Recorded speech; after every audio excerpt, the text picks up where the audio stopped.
وكبره تكبيرا ثم أشهد أن لا إله إلا الله وحده لا شريك له وأشهد أن سيدنا وسندنا وحبيبنا ومولانا محمدا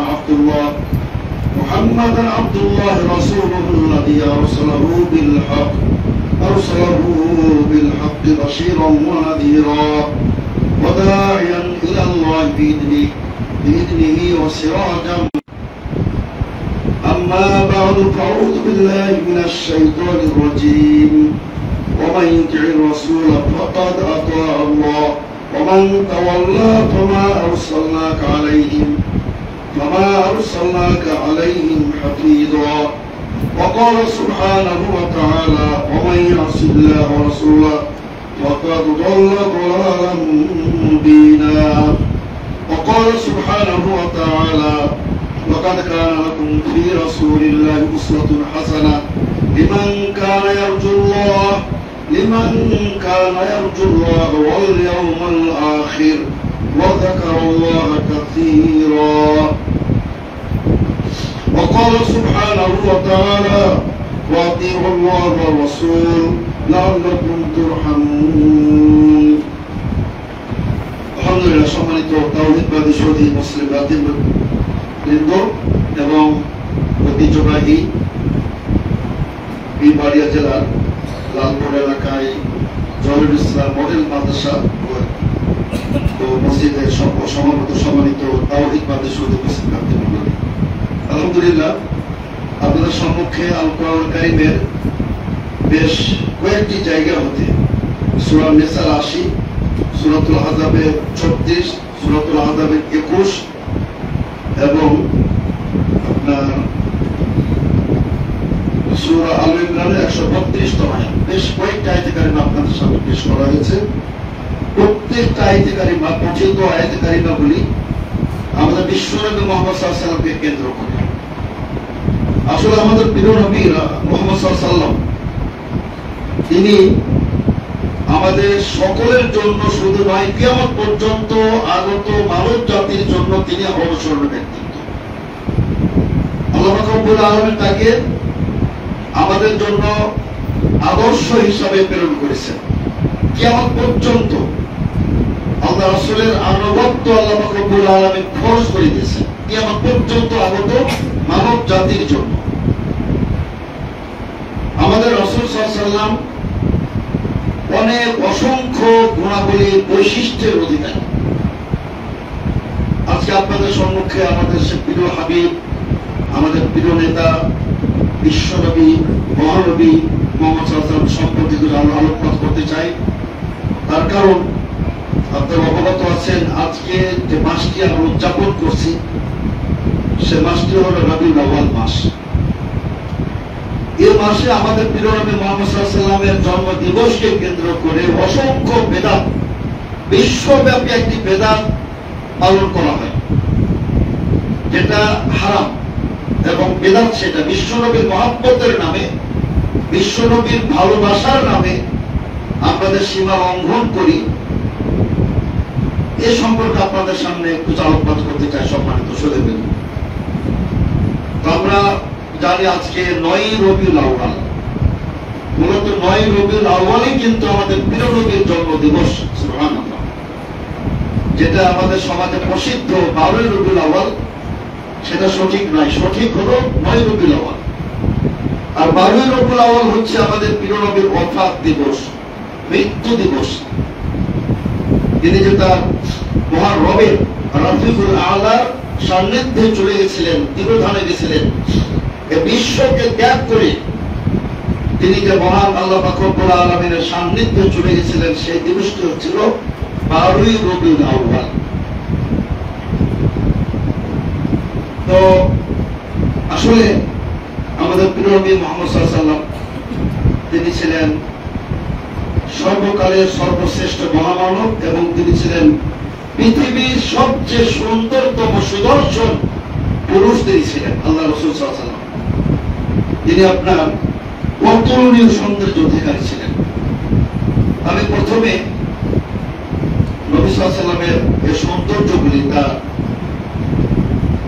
সৌন্দর্য তো দুই প্রকার। একটা হলো যে আপনার নৈতিক দিক বা চারিত্রিক বৈশিষ্ট্য, আরেকটু হলো তার অবয়ব, তার কাঠামো, তার সৃষ্টিগত। আল্লাহ রাসূল সাল্লাল্লাহু আলাইহি ওয়াসাল্লামের মতো এত সুন্দর মানুষ পৃথিবীতে কেউ ছিল না। সুবহানাল্লাহ। আমি আপনাদের সামনে এই বিষয়গুলো একটু তুলে ধরতে চাই। তাহলে প্রিয় হাবিব মুহাম্মদ সাল্লাল্লাহু আলাইহি ওয়াসাল্লাম তিনি শুধু আপনার ওয়া ইন্নাকা লাআলা খুলুকিন আযীম, আপনি মহান চরিত্রের উপরে প্রতিষ্ঠিত, শুধু এই দিক থেকে নয়, তিনি তার রূপ লাবণ্যে এত সুন্দর ছিলেন। সুবহানাল্লাহ। চাঁদের চেয়ে সুন্দর ছিলেন আল্লাহ রাসূল সাল্লাল্লাহু আলাইহি ওয়াসাল্লাম। এই বিষয়টা আমি আপনাদের সামনে প্রথমে সংক্ষিপ্ত ভাবে তুলে ধরতে চাই। আল্লাহ রাসূল সাল্লাল্লাহু আলাইহি ওয়াসাল্লামের অত্যন্ত প্রিয় সাহাবী একজন, শায়ের রাসূল নামে পরিচিত, নবীর কবি, নবী সাল্লাল্লাহু আলাইহি ওয়াসাল্লামের কবি, শায়ের রাসূল হাসান বিন সাবিত রাদিয়াল্লাহু আনহু। তিনি একটি চমৎকার কাব্য রচনা করেছেন আল্লাহ রাসূল সাল্লাল্লাহু আলাইহি ওয়াসাল্লামের ব্যাপারে। ওয়া আহসানা মিনকা লাম তারা কাত্তু আইনি ওয়া আজমালা মিনকা লাম তালিদিন নিসাউ খুলিকতা মুবাররান মিন কুল আইবিন কান্নাকা খুলিকতা কামা তাশা। তিনি বলছেন চমৎকার ভাবে যে আমার চোখ দেখেনি তোমার মতো নিখুঁততর কোন নারীর সন্তানই নয় তোমার মতো এত সুন্দরতম। ও আহসানা মিনকা লাম তারা কাত্তু আইনি, এই আমার দুটি চক্ষু, এই দুটি চক্ষু এই রাসূল সাল্লাল্লাহু আলাইহি ওয়াসাল্লাম আপনার মধ্যে এত সুদর্শন ব্যক্তি পুরুষ কখনোই দেখেনি। ও আজমালা মিনকা, আর আপনার যে সুন্দরতম কোন পুরুষ পৃথিবীতে আজ পর্যন্ত কোন নারী প্রসব করেনি। সুবহানাল্লাহ। আমাদের নবী মুহাম্মদ সাল্লাল্লাহু আলাইহি ওয়াসাল্লাম তিনি দেখতেও কত সুন্দর ছিলেন। সুবহানাল্লাহ। দেখতেও তিনি কত সুন্দর ছিলেন। সম্মানিত সুধী, সাহাবায়ে কেরাম আমাদের প্রিয় নবীর সৌন্দর্যের বর্ণনা করেছেন। তিনি একদিকে পরিষ্কার, উজ্জ্বল, সুন্দর এবং সুদর্শন, যেন রূপা মোড়ানো ছিল, রৌপ্য চাঁদি মোড়ানো যেন তিনি ছিলেন। আর পূর্ণিমা রাতের যে আল্লাহ রাসূল সুন্দর ছিলেন। সম্মানিত সুধী, আমি আপনাদের সামনে সে হাদিসটি পেশ করতে চাই যে জাবির বিন সামুরা রাদিয়াল্লাহু আনহু তিনি বলতেছেন, রাআইতু রাসূলুল্লাহ সাল্লাল্লাহু আলাইহি ওয়াসাল্লাম ফি লাইলাতিন ইউদহিয়ান, আমি একদিন আল্লাহ রাসূল সাল্লাল্লাহু আলাইহি ওয়াসাল্লামকে দেখলাম মেঘমুক্ত রাতে, মেঘমুক্ত পূর্ণিমা রাত্রিতে, পূর্ণিমার চাঁদ উদ্ভাসিত আকাশে, আর পৃথিবীতে নবী সাল্লাল্লাহু আলাইহি ওয়াসাল্লাম ফি হুররাতিন হামরা, দুটি জোড়া কাপড় পরে আছে, লাল কাপড়, লাল রঙের, একটি হলো আপনার চাদর আর একটি লুঙ্গি। তো তিনি বলতে ফাজাআলতু আনজুরু ইলাল কামার ওয়া ইলা রাসূলিল্লাহ সাল্লাল্লাহু আলাইহি ওয়াসাল্লাম, আমি একবার চাঁদের দিকে দেখি আর একবার রাসূলের দিকে দেখি, আল্লাহর কসম আমি বুঝতে পারলাম ফাইদা ওয়া ইনদি আহসানু মিনাল কামার, আমার প্রিয় নবী চাঁদের চেয়ে অনেক সুন্দর। সুবহানাল্লাহ।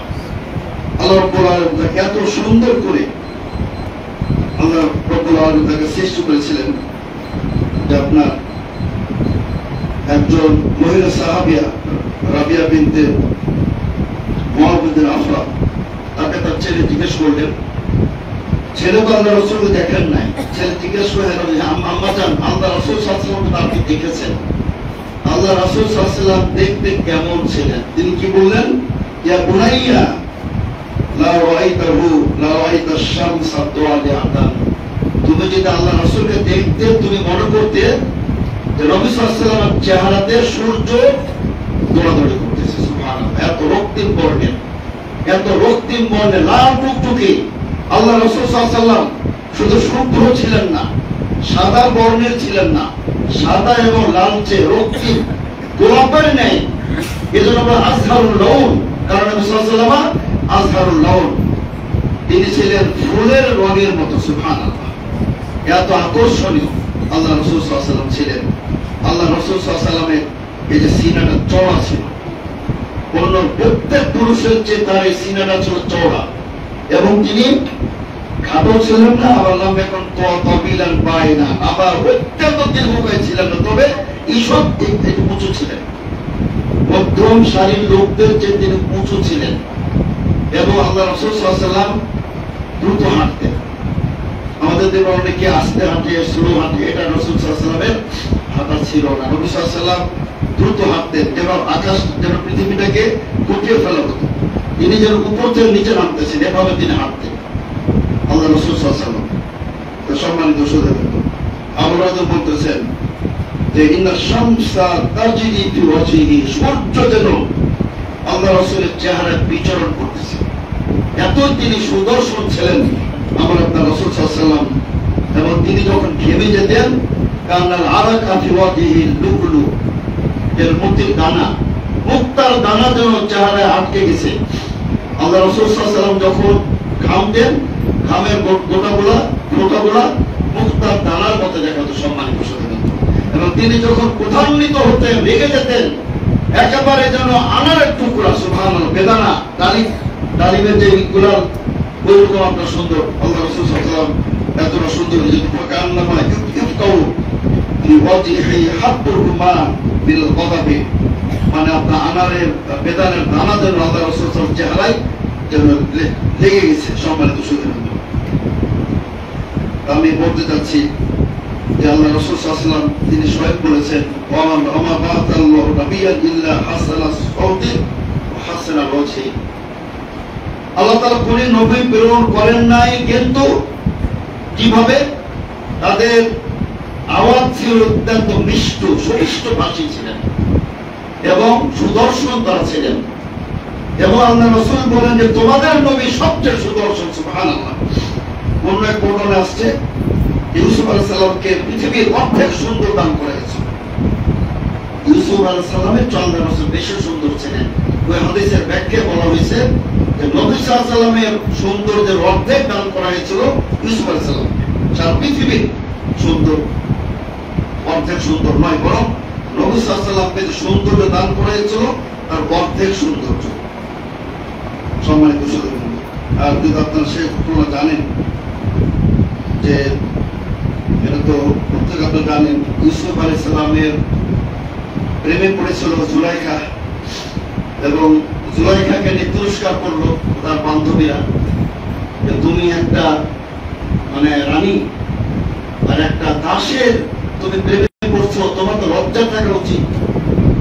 তিনি তাদেরকে শিক্ষা দেওয়ার জন্য তাদের আহ্বান করেছিলেন, তাদের হাতে তিনি চাকু দিয়েছিলেন, ফল দিয়েছিলেন, তোমরা ফল কেটে কেটে খাবে। সে সময় তিনি ইউসুফ আলাইহিস সালামকে ডেকেছিলেন। ইউসুফ আলাইহিস সালাম যখন তাদের সামনে আসলেন, তখন ফালাম্মা রাআইনাহু, সমস্ত নারীরা যখন ইউসুফ আলাইহিস সালাম দেখলেন, আকবারনাহু, হতভম্ব হয়ে গেল। সুবহানাল্লাহ, এটাকে মানুষ, এটা মানুষ হতে পারে না। ওয়াকাত্তাআনা আইদাহুন্না, তার নিজের হাত কেটে দিল। সুবহানাল্লাহ, চিন্তা করো, কোরআনের কথা, এরকম গল্প না। এটা কোন ওই যে মানে ভণ্ড বক্তাদের, এটা কোনো কল্প কাহিনী নয়, এটা কোরআনের কথা। ওয়াকাত্তাআনা আইদাহুন্না, তারা তাদের হাত কেটে দিল, খবরই নাই হাত কেটে ফেলছে। আর তারা দেখতে আছে ইউসুফ আলাইহিস সালামকে। এত রূপ লাবণ্য সৌন্দর্য আল্লাহ রাব্বুল আলামিন দান করেছিলেন। এবং ওয়াকাত্তাআনা আইদাহুন্না ওয়াকুলনা হাশা লিল্লাহ মা হাযা বাশারা ইন হুয়া ইল্লা মালাকুন কারীম, ইনি তো একটা সম্মানিত ফেরেশতা, কিন্তু মানুষের রূপ এমন হতে পারে না। সম্মানিত শ্রোতাবৃন্দ, ইউসুফ আলাইহিস সালামের চেয়েও আমাদের প্রিয় নবী ছিলেন আরো বেশি সুন্দর। সুবহানাল্লাহ। এদের আবু হুরায়রা রাদিয়াল্লাহু বলেন, মা রাআইতু শাইয়ান আহসানা মিন রাসূলিল্লাহ সাল্লাল্লাহু আলাইহি ওয়াসাল্লাম, আল্লাহ রাসূলের যে কোনো জিনিস আমি পৃথিবীতে কোনো সুন্দর কোনো ব্যক্তি বা কোনো বস্তু, কোনো জিনিস আমি আজ পর্যন্ত আমি দেখি নাই। সুবহানাল্লাহ। সম্মানিত শ্রোতাবৃন্দ, আমরা হলাম সেই রাসূলের উম্মত, যে রাসূলকে আল্লাহ রাব্বুল আলামিন এমন সৌন্দর্যে বৈশিষ্ট্য মণ্ডিত করেছিলেন যে তিনি শুধু চারিত্রিক মাধুর্যে সবার ঊর্ধ্বে ছিলেন না, শিক্ষার মাধ্যমে সবার উন্নতি ঊর্ধ্বে ছিলেন না, তিনি ছিলেন সৌন্দর্যের দিক দিয়েও তিনি ছিলেন সকলের ঊর্ধ্বে। সম্মানিত শ্রোতাবৃন্দ, তো কাজে আমি এই কথা আপনাদের সামনে বলতে চাই যে আল্লাহ রাসূল সাল্লাল্লাহু আলাইহি ওয়াসাল্লাম আলহামদুলিল্লাহ আমাদের আদর্শ। আল্লাহ রাব্বুল আলামিন তিনি কি বলেন, লাকাদ কানা লাকুম ফি রাসূলিল্লাহি উসওয়াতুন হাসানাহ লিমান কানা ইয়ারজুল্লাহ ওয়াল ইয়াওমাল আখির ওয়া যাকারাল্লাহা কাসীরা। আল্লাহ বলছেন লাকাদ কানা লাকুম, হে বিশ্বের মানব মণ্ডলী জেনে রাখো, তোমাদের সকলের জন্য রাসূলের মধ্যে রয়েছে সর্বোত্তম আদর্শ মডেল, মুসলমানদের মডেল মুহাম্মদ সাল্লাল্লাহু আলাইহি ওয়াসাল্লাম। আজকে আমাদের তরুণরা মডেল মনে করে ওই মেসি, ওই নেইমার, এই মনে করে ম্যারাডোনা, এই পেলে, তারপরে এই অমিতাভ বচ্চন, এই শাহরুখ খান, এই সালমান খান, এই আমির খান, এই বাংলাদেশের মডেল, বাংলাদেশের তরুণ, বাংলাদেশ নায়িকা, এদেরকে মানুষ মডেল মনে করে। এটা আপনার অবক্ষয়। মানুষের মুসলমানদের মডেল কেবলমাত্র বিশ্বনবী মুহাম্মদ সাল্লাল্লাহু আলাইহি ওয়াসাল্লাম। আল্লাহ রাসূলের আদর্শ কেমন ছিল, তার চুল কেমন ছিল, তার কথাবার্তা কেমন ছিল, মুক্তার মতো কথা বলতেন। ইদা সুররা, তিনি যখন হাসতেন, ইস্তানার ওয়াজহি, সুবহানাল্লাহ, ইস্তানার ওয়াজহু, পুরো চেহারা যেন আলোকিত হয়ে যেত। এদের মানুষের সাথে একটা হাসি মুখে কথা বলেন, মানুষের সাথে হাসি মুখে কথা বলেন। বিশ্বনবী বলেন, তোমার ভাইয়ের সাথে সুন্দর কথা, এটা একটা সাদাকা। হাসি মুখে কথা বলে একটা সাদাকা। আর আমরা মানুষের সাথে মুখ ভার করে কথা বলি, মানুষের সাথে আমরা অসাদর্শন করি, মানুষের সাথে দুর্ব্যবহার আমরা করি। রাসূলের মতো আদর্শ আমাদের গ্রহণ করতে হবে। সম্মানিত সুধীবৃন্দ, আল্লাহ তাআলা কথায় বলছেন লাকাদ কানা লাকুম ফি রাসূলিল্লাহি উসওয়াতুন হাসানাহ। কার জন্য? লিমান কানা ইয়ারজুল্লাহ। কেউ যদি আল্লাহকে পেতে চায়, আল্লাহর সাক্ষাৎ লাভ করতে চায়, মুক্তি পেতে চায়, আল্লাহর সান্নিধ্য লাভ করতে চায়, আল্লাহর ভালোবাসা লাভ করতে চায়, ওয়া যাকারাল্লাহা কাসীরা, আর যে ব্যক্তি আল্লাহকে বেশি বেশি স্মরণ করতে চায়, এর জন্য আদর্শ হলেন বিশ্বনবী মুহাম্মদ সাল্লাল্লাহু আলাইহি ওয়াসাল্লাম। এজন্য সম্মানিত সুধীবৃন্দ, রাসূলের আদর্শের বাইরে কোনো মুক্তি নাই। সালাত কার মতো হতে হবে? রাসূলের মতো। আপনি বলবেন যে আমি তো সালাত আদায় করেছি আমার ফিকহ কিতাবের মতো, মুক্তির কোনো গ্যারান্টি নেই। আমার ইমামের মতো, আমার পীর সাহেবের মতো, আমার মুর্শিদের মতো সম্মানিত সুধীবৃন্দ, মুক্তি পাবেন না। রাসূলের তরিকায় সালাত আদায় করতে হবে। সল্লু কামা রাআইতুমুনি উসাল্লি, এটাই হলো যদি বলে রবিউল আউয়ালের শিক্ষা। রবিউল আউয়াল বিশ্বনবীর মহব্বতের নামে ভণ্ডামি, আর ইয়া নবী সালাম আলাইকা, আর জিলাপি খাবেন আর পকেট খালি করবেন, এটার নাম হুব্বে রাসূল হতে পারে না। সম্মানিত সুধীবৃন্দ, হুব্বে রাসূলের নামে, মিলাদের নামে কি বিদআত, আমি কিছুক্ষণ পরে আসতেছি ইনশাআল্লাহ আলোচনায়। তবে তার আগে বলতে চাই, সমস্ত ইবাদত হতে হবে বিশ্বনবীর নির্দেশ মোতাবেক। এটা খুদু আন্নি মানাসিকাকুম, খুদু আন্নি মানাসিকাকুম। আল্লাহ রাসূল বলেন আমার নিকট থেকে হজ শিখে নাও। সুতরাং হজ হতে হবে আল্লাহ রাসূলের তরিকায়, জিকির হতে হবে বিশ্বনবীর তরিকায়। ইয়া আইয়ুহাল্লাযীনা আমানু যকুরুল্লাহ যিকরান কাসীরা, বেশি বেশি আল্লাহর জিকির করে। কিভাবে? হু হু হু, এটা রাসূলের জিকির নয়। আল্লাহ আল্লাহ আল্লাহ রাসূলের জিকির নয়। হু হু রাসূলের জিকির নয়। রাসূলের জিকির হলো সুবহানাল্লাহ, আলহামদুলিল্লাহ, লা ইলাহা ইল্লাল্লাহ, আল্লাহু আকবার। এগুলো রাসূলের জিকির। এবং আফজালুল যিকরি তিলাওয়াতুল কোরআন, কোরআন তেলাওয়াত। ওই যে গাছে উঠে ফাল পারবেন, স্টেজে লাফালাফি করবেন, ডিগবাজি খাবেন, ডিগবাজির নাম ইসলাম নয়, ডিগবাজির নাম হুব্বে রাসূল নয়। হুব্বে রাসূল হলো বিশ্বনবীর ইত্তেবা, বিশ্বনবীর অনুসরণ, বিশ্বনবীকে ভালোবাসা হৃদয় মন থেকে।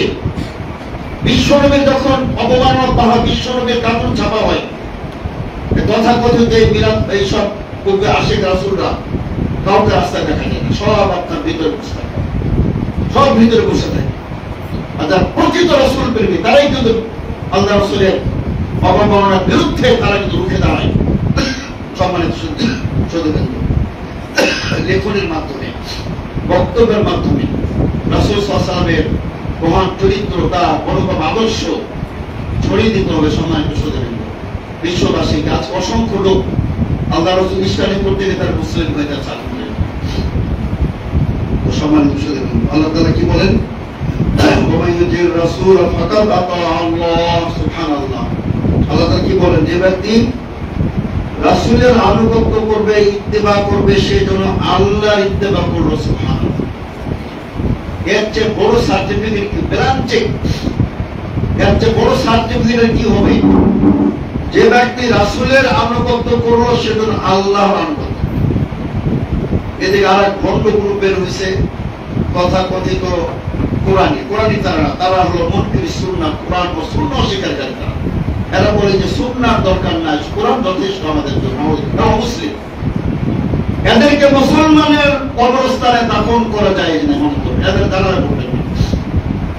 যারা কোরআন অস্বীকার, যারা হাদিস অস্বীকার করে, নিজেদেরকে বলে আমরা কোরআনি, আমরা আহলে কোরআন, এদের জানাজার সালাত আদায় করা জায়েজ নাই, আর মুসলমানদের কবরস্থানে এদের দাফন করাও জায়েজ নাই। সম্মানিত আল্লাহ তাআলা ওয়া ইয়াসিল্লাহু ওয়া রাসূলুহু ফাকাদ দাল্লা দালালাম মুবিনা। আল্লাহ বলেছে যারা রাসূলের অবাধ্যচারণ করবে তারা সুস্পষ্ট পথভ্রষ্ট।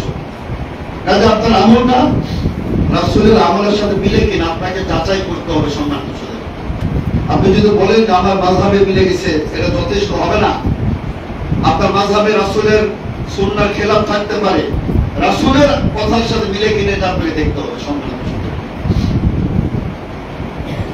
এমনকি নবী সাল্লাল্লাহু আলাইহি ওয়াসাল্লাম বলেন, কি চমৎকার হাদিস, আল্লাযী নাফসি বিয়াদিহি, সেই সত্তার, সেই মহান রবের শপথ যার হাতে আমার জীবন, লাউ আন্না মূসা ইবনে ইমরান হাইয়ান, মূসা ইবনে ইমরান বনি ইসরাঈল, মূসা কালিমুল্লাহ যদি জীবিত থাকতেন, মা ওয়াসিআহু ইল্লা ইত্তিবাই, তার জন্য আমার ইত্তেবা করা অপরিহার্য হয়ে যেত। সুবহানাল্লাহ। তো মূসা কালিমুল্লাহর মতো নবী, তার যদি আল্লাহ রাসূলের ইত্তেবা করা ফরজ হয়ে যেত, কোথায় আইম্মা আরবা?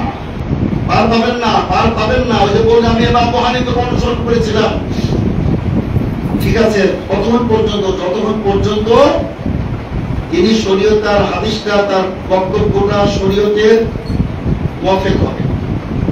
শরীয়তের বাইরে গেছে আপনি তারপরও ওনাকে ফলো করবেন। এই ক্ষেত্রে আমরা কঠোরভাবে বলি, এসব ক্ষেত্রে মাযহাব অনুসরণ করা হারাম।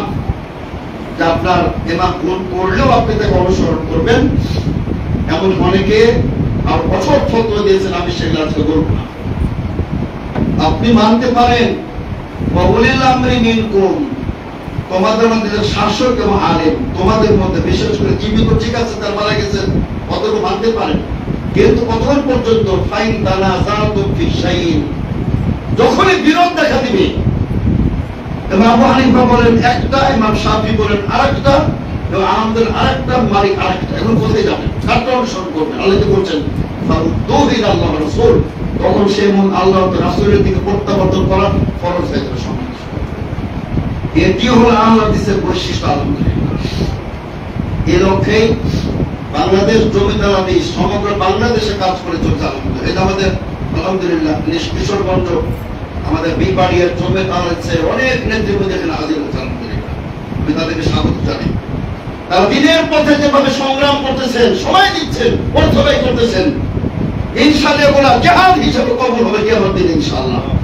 তার কারণ আমরা বহু বাধার সম্মুখীন হই। সম্মানিত সুধী, বাধা তো তা উচিত ছিল না, উচিত ছিল আমাদের লাল গালিচা বিচ্ছে আমাদের সংবর্ধনা প্রদান করা।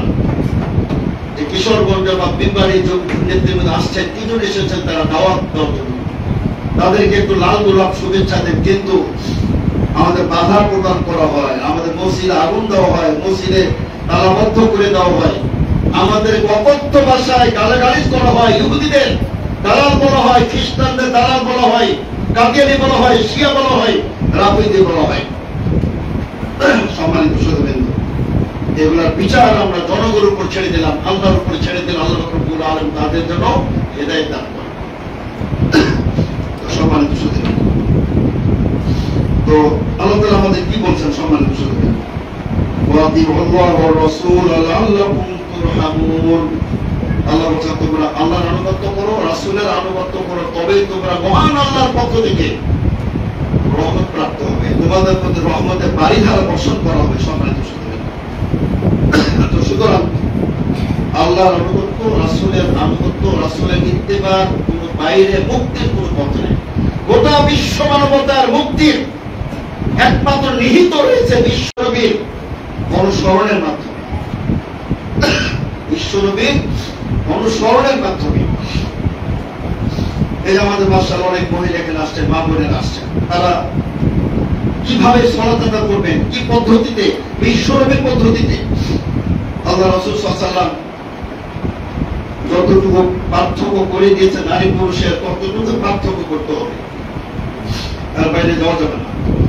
ওই যে মনে করেন যে আল্লাহ রাসূল সাল্লাল্লাহু আলাইহি ওয়াসাল্লাম কঠোরভাবে নিষেধ করেছেন নারী পুরুষ সবাইকে কুকুরের মতো হাত বিছিয়ে সালাত আদায় করা যাবে না। আর আমাদের হানাফি মাযহাবে বা মাযহাবপন্থী আমাদের বোনেরা মায়েরা হাত বিছিয়ে নামাজ পড়ে, আমাদের আহলাদিস মেয়েরা একদম পুরুষের মতো হাত দিয়ে সিনা অনেক গ্যাপ দিয়ে, জমিন থেকে সিনাটা অনেক গ্যাপ হবে, সিনা উঁচু হবে। এটা হলো সিস্টেম। সম্মানিত শ্রোতাবৃন্দ, এজন্যই আল্লামা মুকবিল আল-ওয়াদি ইয়ামান দেশের প্রখ্যাত সালাফি আলেম, তিনি হাদিসের তিরা নারী জান্নাতের হুরের চেয়ে বেশি মূল্যবান। তার কারণ এরা কোন পীরের দরবারে গিয়ে নিজেদের ইজ্জতকে বিসর্জন দিতে পারে না। আমাদের অনেক লোক পীরের দরবারে গিয়ে সন্তান হয় না, দোয়া চাই, একান্তে অনেক সময় কাটে, ইজ্জত আমরা সব বিক্রি করে চলে আসতেছে। আহলাদিসের কন্যা, আহলাদিসের ঘরের মেয়ে, এটা প্রশ্নে উঠে না। সম্মানিত ছেলে, আলহামদুলিল্লাহ আমরা সার্বজনীন এক অভিযান শুরু হয়েছে বাংলাদেশে। আমরা চাই যে প্রশাসন এখানে সহযোগিতা করুক, এককভাবে আমাদের তাওহীদবাদী জেগে উঠেছে। অনেক ভণ্ডদের আস্তানা, দেওয়ানবাগের আস্তানা ভাঙচুর শুরু হয়েছে। আলহামদুলিল্লাহ সারা বাংলাদেশে তাওহীদবাদীদের বিপ্লব শুরু হয়েছে। আমি মনে করি সরকারি প্রশ্রয়ে, সরকারি সাপোর্টে, প্রশাসনের সহযোগিতায় সমস্ত মাজারকে ভেঙে চুরমার করে দেওয়া উচিত রাষ্ট্রীয় মদদে। আমি এটা মনে করি। তার বিশ্বনবী বলেছেন, আলী যাও লা তাজিদু কাবরা মুশরিক পানি ইল্লা সাওয়াইতাহু, কোন উঁচু কবর পেলে একে সমান করে দিবে। সহিহ মুসলিমের হাদিস। শুধু ওই যে প্রতিকৃতি আর ভাস্কর্য ভাঙতে বলে নাই, ওই একই হাদিসের অংশ আরেকটি, উঁচু কবর পাবে ভেঙে চুরমার করে দেবে।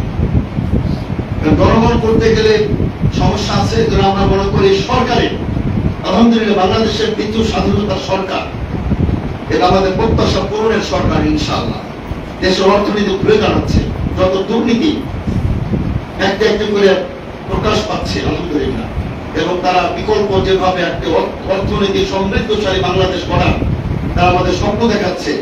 আমরা অনেক আশাবাদী ইনশাআল্লাহ। তারই সাথে আলেম ওলামাদের একটা মর্যাদা দেখেন। আলেম ওলামারা যেভাবে নির্যাতিত ছিল, নিষ্পেষিত ছিল, নিগৃহীত ছিল, জেলখানায় তাদেরকে পুড়ে দেওয়া হতো, হত্যা করা হতো, ফাঁসি দেওয়া হতো।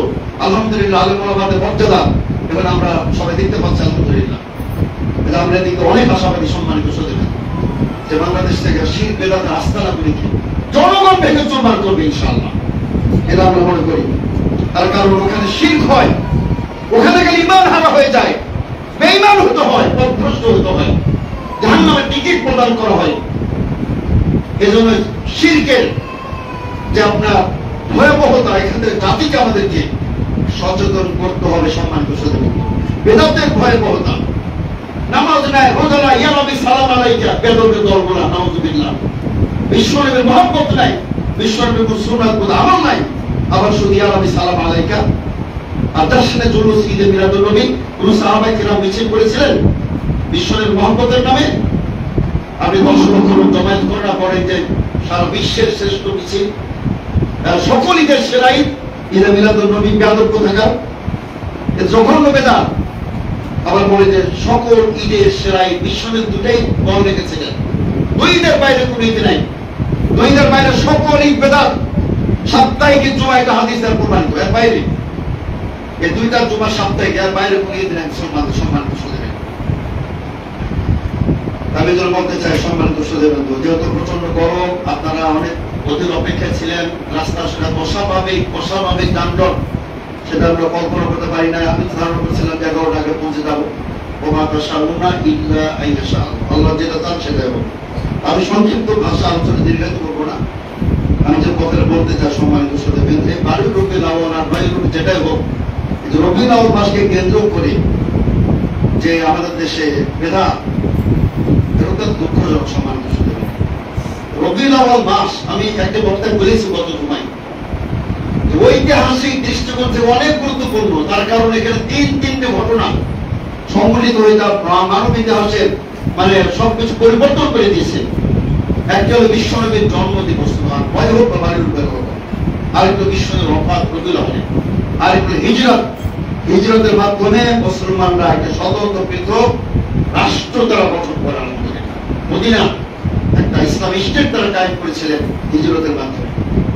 কিন্তু এগুলো হলো ঐতিহাসিক, ইসলামী শরীয়তে এর কোনো মর্যাদা নাই। সম্মানিত সুধী, বদর যুদ্ধ কত গুরুত্বপূর্ণ, হক বাতিলের পার্থক্য নিরূপণকারী, কিন্তু তারপরেও বদর যুদ্ধকে ইসলাম ফজিলতের স্বীকৃতি প্রদান করে নাই, বদর যুদ্ধের দিনকে ইসলাম মর্যাদা প্রদান করে নাই। সুতরাং আপনি বদর দিবসকে কেন্দ্র করে আপনি কোন বিশিষ্ট ইবাদত করলে বেদাত হবে, জাহান্নামে যাওয়ার কারণ হবে। সম্মানিত সুধী, বিশ্বনবী যেটাকে স্বীকৃতি প্রদান করেছেন, যেমন আশুরা, মুসা সালামের মুক্তির দিন, ফিরআউনের পতনের দিন, ফিরআউন আর তার সৈন্যবাহিনী নিমজ্জিতর দিন, এটাকে আল্লাহ তাআলা স্বীকৃতি প্রদান করেছেন, ইসলাম স্বীকৃতি প্রদান করেছেন, রাসূল স্বীকৃতি প্রদান করেছেন।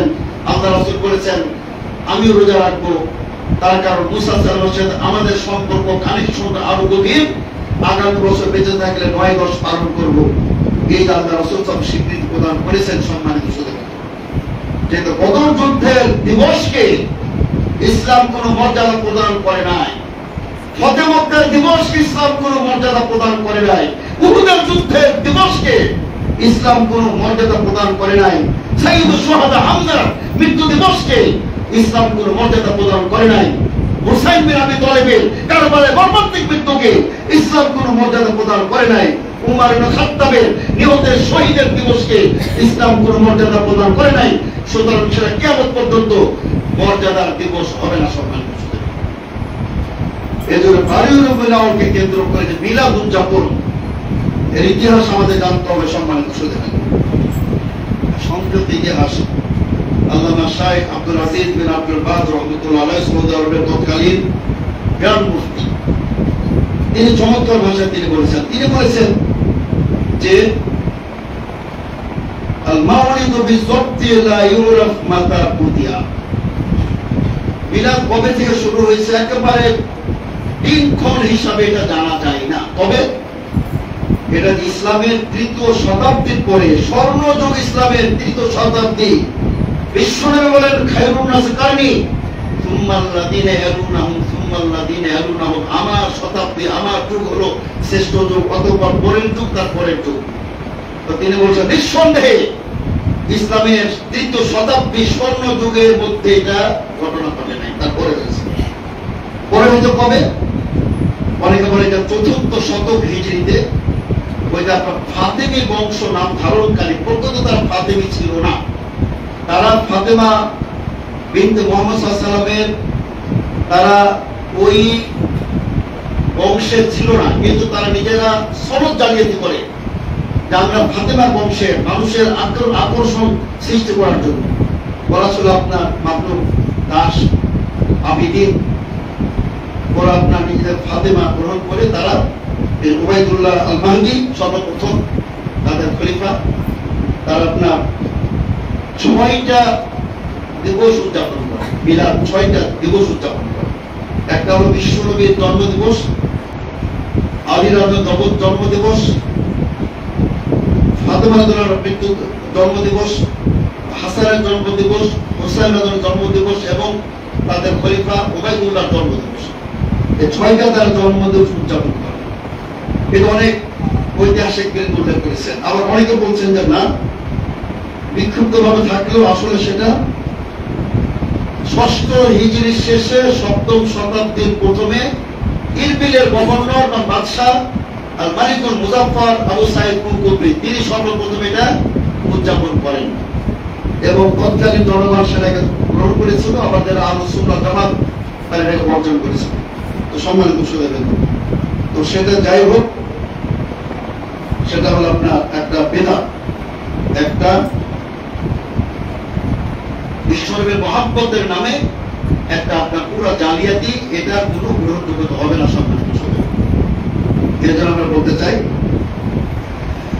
যে আমাদের প্রিয় নবী মুহাম্মদ সাল্লাল্লাহু আলাইহি ওয়াসাল্লামের ইত্তেবা, সম্মানিত সদস্য, ইত্তেবার মধ্যে আমাদের কল্যাণ, আমাদের মুক্তি, আমাদের নাজাত নিহিত রয়েছে আল্লাহ রাসূলের ইত্তেবার মাধ্যমে। শুধু আপনার যে মানে মুহাম্মদ সাল্লাল্লাহু আলাইহি ওয়াসাল্লাম নাম উচ্চারিত হবে আর চুমু খাবেন, এগুলো ইসলাম না, এগুলো সাহাবায়ে কেরাম প্রমাণিত না। বিশ্বনবীর ইত্তেবা বাড়াবাড়ি চলবে না সম্মানিত সদস্য। আল্লাহ রাসূল খবরদার, খবরদার, লা তুদহুনি কামা আতরাতিন নাসারা ঈসা ইবনে মারইয়াম, আমাকে নিয়ে তোমরা বাড়াবাড়ি করো না যেমন ভাবে খ্রিস্টানরা ঈসা তার বাড়াবাড়ি করেছে। তারা কি বলেছে? ঈসা আল্লাহর সন্তান। আমাদের ভাইরা নির্লজ্জ ভাবে বলে আল্লাহ রাসূল নাকি আলিমুল গায়ব, নাউযুবিল্লাহ। তিনি নাকি হাজির নাজির, এবং তিনি নাকি মাটির মানুষ ছিলেন না, তিনি নাকি নূরের তৈরি, নাউযুবিল্লাহ। কত বড় জাহেল, কত বড় মূর্খ। তার পিতা মাতা নাই, তারা কিসের তৈরি ছিলেন? তিনি তার নূরের তৈরি কিভাবে বলেন? আর মক্কার কাফেররা বলতো, আশ্চর্য ব্যাপার, মালি হাযা রাসূল, আরে কেমন রাসূল, ইয়াকুলু তুআ ওয়া ইয়ামশি ফিল আসওয়াক, রাসূল আবার বাজার করে, রাসূল আবার স্ত্রী বিবাহ করে, রাসূল আবার খাদ্য খায়, রাসূল আবার পান করে। এটা কেমন রাসূল? রাসূল তো ফেরেশতা। ওদেরই আপনার এই আমরা বলবো যে অনেকটা দোষর যারা বলে যে নবী সাল্লাল্লাহু আলাইহি ওয়াসাল্লাম নূরের তৈরি ছিলেন।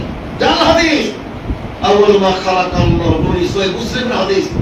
আল্লাহ তাআলা আদমকে মাটি দ্বারা সৃষ্টি করেছেন, পুরো বানি আদমকে, আর জিনকে আগুন দ্বারা, আর ফেরেশতাকে নূর দ্বারা, সহিহ বুখারীর হাদিস। এগুলোকে বাদ দিয়ে সম্মানিত সদস্য আমরা বলি, আমরা জনগণকে বিভ্রান্ত করতেছি। আপনার রাসূলের কোনো আদর্শ নাই, কিন্তু আপনার ঠিকই আবার মিলাদ উদযাপন করা হচ্ছে। সম্মানিত সদস্য, আসুন আমরা আপনাদের আহ্বান জানাই সম্মানিত সদস্য যে আমরা একেবারে আল্লাহ রাসূলের আনুগত্য, আর আল্লাহর আনুগত্য, এর বাইরে আমাদের কোনো মুক্তি নাই। বিশ্বনবী বলেন, তারা আমরাই, তোমাদের মধ্যে আমি দুটি জিনিস ছেড়ে যাচ্ছি, যতকাল পর্যন্ত তোমরা শক্তভাবে ধারণ করবে, কিয়ামত পর্যন্ত পথভ্রষ্ট হবে না। কিতাবুল রাসূলুল্লাহ, বিশ্বনবীর সুন্নাহ। তাদের বিশ্বনবীর সুন্নাহর দুশমন আর কি অনেক, সুন্নাহর দুশমনের অভাব নাই। আর হাদিসে মসজিদে বাধা প্রদান করা হয়, এটাও সুন্নাতের সবচেয়ে বড় দুশমন। কি তাদের অপরাধ? কত অপরাধ! যারা বিশ্বনবীর তরিকাতে সালাত আদায় করে, আলহামদুলিল্লাহ, তাদেরকে ধন্যবাদ জানানো দরকার, সাধুবাদ জানানো দরকার। আমরা পারি না, আপনারা পারেন। আপনারা বিশ্বনবীর তরিকার সালাত আদায় করে আপনাদের মসজিদ আমিনের শব্দ হয়, যেটা বুখারীর হাদিস। আল্লাহ রাসূলের মসজিদ আমিনের শব্দে মসজিদ প্রকম্পিত হয়। আর আজকে আমিন জোরে বললে বের করে দেওয়া হয়, কারণ আযাব পাবে না। সম্মানিত সদস্য, যারা বিশ্বনবীর বিরুদ্ধাচরণ করে, যারা আল্লাহ তাআলা বলেন ওমাই ইশাকির রাসূল, যারা রাসূলের বিরুদ্ধাচরণ করবে, মিন বাদি মা তাবায়্যানা লাহুল হুদা, হিদায়াত স্পষ্ট হওয়ার পরেও, দলিল আসার পরেও, আর 400 সাহাবা কেরাম থেকে রফুলে দান প্রমাণ, আশারে মুবাশশারা 10 জন সাহাবী থেকে সালাতে রফুলে দান প্রমাণিত। আর তোমার হাদিসগুলো তো দুর্বল, জয়ীফ, জাল, ভিত্তিহীন, মানসুখ বলো তোমরা ভিত্তিহীন ভাবে। তাহলে কথা বলছেন ওমাই ইশাকির রাসূল, রাসূলের যার বিরুদ্ধাচরণ করবে, কখন? মিন বাদি মা তাবায়্যানা লাহুল হুদা, তাবায়্যানা লাহুল হুদা, তার কাছে হেদায়েত আসার পরে, স্পষ্ট হওয়ার পরেও, ওয়াত্তাবি গায়রা সাবিলিল মুমিনিন, মুমিনদের পথ ছাড়া অন্য পথ অনুসরণ করে। আল্লাহ তাআলা বলেছেন নুওয়াল্লিহি মা তাওয়াল্লা, সে যেদিকে যাবে সেদিকে আমি চালাই দিব। ওয়া নুসলিহি জাহান্নাম, জাহান্নামে দাখিল করাবো। ওয়াসাত মাসিরা, ঠিকানা মারাত্মক জঘন্য।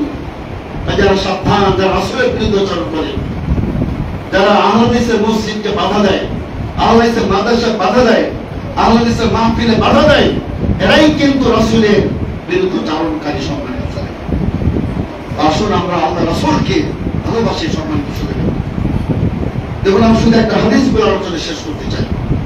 এক সাহাবী আল্লাহ রাসূল জিজ্ঞেস করে, রাসূল সাল্লাল্লাহু আলাইহি ওয়াসাল্লাম, কিয়ামত কবে হবে? আল্লাহ রাসূল বললেন, হে আমার প্রিয় সাহাবী, কিয়ামত কবে হবে জিজ্ঞেস করছো, তুমি কি প্রস্তুতি গ্রহণ করেছো কিয়ামতের? সাহাবী বলছে, হে রাসূল সাল্লাল্লাহু আলাইহি ওয়াসাল্লাম, আমার তেমন প্রস্তুতি নাই, আমার বেশি নামাজও নাই, রোজা নাই, হজ নাই, যাকাত নাই, দানশীলতা নাই, সাদকা নাই, কিন্তু আমার একটি আমল আছে। আল্লাহ রাসূল সাল্লাল্লাহু আলাইহি ওয়াসাল্লাম বলেন, কি আমল বলো দেখি। আল্লাহ রাসূলকে বলে, রাসূল সাল্লাল্লাহু আলাইহি ওয়াসাল্লাম, ইন্নী উহিব্বুকা, আমি আপনাকে ভালোবাসি। এটি আমার আমল। আল্লাহ রাসূল সাল্লাল্লাহু আলাইহি ওয়াসাল্লাম বললেন, আল মারউ মা'a মান ইউহিব্বু, যে তাকে ভালোবাসবে তার সাথে তার হাসর হবে কিয়ামতের দিন। সুবহানাল্লাহ। আপনার আমল কম থাকলেও আপনি যদি বিশ্বনবীর প্রকৃত প্রেমিক হন, ইনশাআল্লাহ এই ভালোবাসা আপনাকে আল্লাহ রাসূলের আপনাকে সহচর্য করে দেবে ইনশাআল্লাহ। আল্লাহ রাসূলের সাথী বানিয়ে দেবে আপনাকে জান্নাতে। ওই যে সহিহ বুখারীর হাদিস, দুই ব্যক্তি একজন আরেকজনকে ভালোবাসে শুধু ইসলামের জন্য, আল্লাহর জন্য ভালোবাসে, আল্লাহ তাআলা দুই ব্যক্তিকে আসরের ছায়াতে স্থান প্রদান করে দেবে। সুবহানাল্লাহ। আপনি ভালোবাসেন এই জন্য যে আপনার ব্যবসায়িক পার্টনার, এটা না। আপনার আত্মীয়তা না। একমাত্র ভালোবাসেন কেন, যে লোকটি আল্লাহর পথে আছে, লোকটি তাহাজ্জুদ কোরআন ভালোবাসি, লোকটি দ্বীনের কথা বলে বলে ভালোবাসি, লোকটি সাহসী বক্তব্য দেয় তাওহীদের কথা বলে বলে ভালোবাসি, লোকটি সুন্নাহর কথা বলে বলে ভালোবাসি। এই ভালোবাসা আপনাকে কিয়ামতের দিন ওই ব্যক্তির সাথে আল্লাহ তাআলা আরশের ছায়াতলে স্থান প্রদান করবেন, যেদিন কোনো ছায়া থাকবে না। সম্মানিত শুনুন, بارك الله لكم في القرآن العظيم ونفعنا وإياكم بالآية المتوحدة الحكيم إنه تعالى جواد كريم ملك رؤوف رحيم.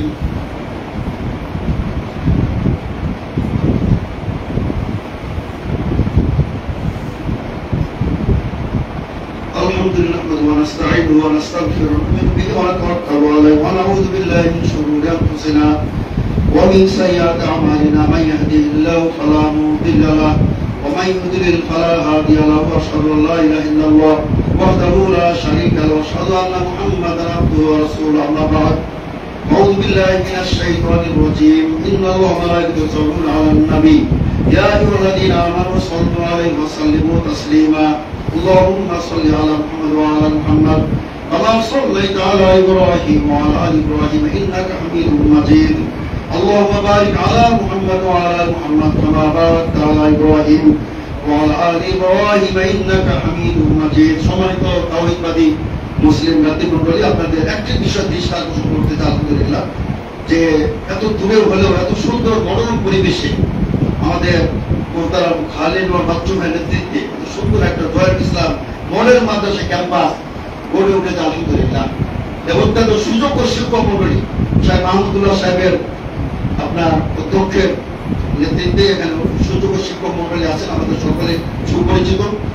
এই প্রতিষ্ঠানটিকে ইনশাআল্লাহ তারা গড়ে তুলবেন, ভালোবাসবেন। আলহামদুলিল্লাহ, আমাদের চোখের নেতৃত্ব আছেন এলাকার জেলা, তারাও ইনশাআল্লাহ সহযোগিতা করছেন। আলহামদুলিল্লাহ, আমরা মনে করি যে এখানে ইনশাআল্লাহ একটা সুন্দর পরিবেশ, ছেলে মেয়ে তৈরি হলে তৈরি হবে। আলহামদুলিল্লাহ, প্রজন্ম তৈরি হয়ে যাবে, ছেলে দিবেন মেয়ে দিবেন ইনশাআল্লাহ। এখান থেকে তারা সুশিক্ষা গ্রহণ করে জাতিকে পুরো বাড়িয়াকে আলোকিত করবে ইনশাআল্লাহ।